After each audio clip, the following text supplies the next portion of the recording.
নীতিশদাকে ধন্যবাদ জানাই বহরমপুর ব্লকের তরফ থেকে আমাকে এখানে ইনভাইট করার জন্য। আজকে আন্তর্জাতিক নারী দিবস।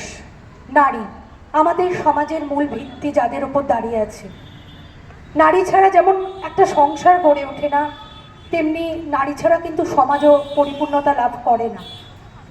কিন্তু আজকের এই সমাজে নারীরাই কিন্তু সব থেকে বেশি অবহেলিত, বেশি অত্যাচারিত। সেটা কিন্তু আমরা সবাই দেখতেও পাচ্ছি এবং জানিও। এটার একটাই কারণ আমার যেটা মনে হয়, সচেতনতার অভাব।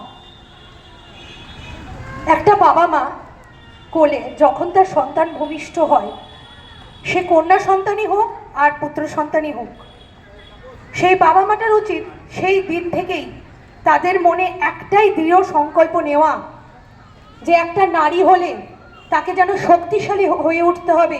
এটা তার মধ্যে আমাদেরকে সেই দিন থেকে বপন করতে হবে।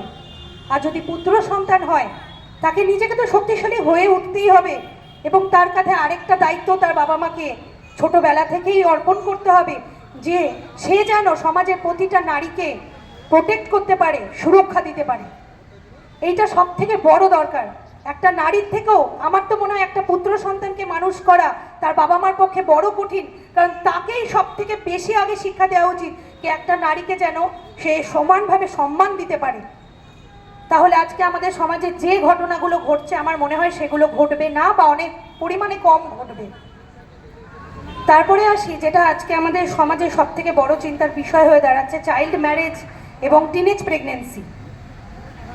আমি যেহেতু ফিল্ড লেভেলে কাজ করি, তো আমি যেটা দেখতে পাই, প্রতিদিন আমার কাছে বহু মারাই আসে তাদের বিভিন্ন সমস্যা নিয়ে।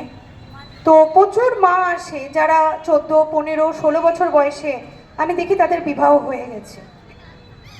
কারণ আমি জানতে চাই, কারণ আমার এটা মনে হয় যে এটা জানা উচিত যে কারণটা কি। কারণ প্রত্যেকের কাছ থেকে কারণটা না জানলে এর কারণটা সঠিকভাবে জানা সম্ভব হয়তো হবে না। তো যেটা আমি বুঝতে পারি, প্রথম কারণই হচ্ছে দারিদ্রতা। মা বাবা যাদের পরিবারের অর্থনৈতিক অবস্থা সত্যি খুব খারাপ, তারা মেয়েদেরকে বেশি দিন ঘরে রাখতে চায় না। কিন্তু এটা যদি তাদেরকে ছোটবেলা থেকেই বোঝানো যায় যে একটি মেয়েকেও যদি তোমরা ছেলের মতো করেই মানুষ করতে পারো, সেও তোমাদের পাশে দাঁড়াবে, সেও তোমাদের একটা বল হয়ে উঠবে, আমার মনে হয় তারা একটু হলেও মেয়েদের প্রতিও ভরসা রাখতে পারবে এবং রাখাটা উচিত। কারণ একটা মেয়ের যখন 15 বছর বয়সে বিবাহ হয়ে যাচ্ছে, তার উপরে কতটা ঝড় মেন্টালি এবং ফিজিক্যালি এসে পড়ে সেই মেয়েটাই শুধু জানে। সংসারের বোঝা তো বটেই। একটা মেয়ে যখন 15 বছর বিবাহ হয়ে যাচ্ছে, তখন সে যখন 16 বছর বয়সে একটা মা হয়ে যাচ্ছে, তার প্রচুর রকম শারীরিক প্রতিবন্ধকতার সৃষ্টি হয়। এই জ্ঞানটাই কিন্তু আজকালকার বেশিরভাগ বাবা নেই।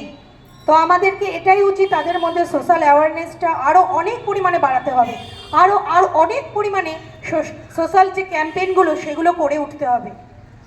তো এইটুকুই আমার মনে হয় যে যেভাবেই হোক চাইল্ড ম্যারেজ এবং টিনেজ প্রেগনেন্সিটাকে রোধ করতেই হবে এবং প্রত্যেকটা মেয়েকে যাতে আমরা সুরক্ষা দিতে পারি সেই দিকটাও আমাদেরকে মনে রাখতে হবে।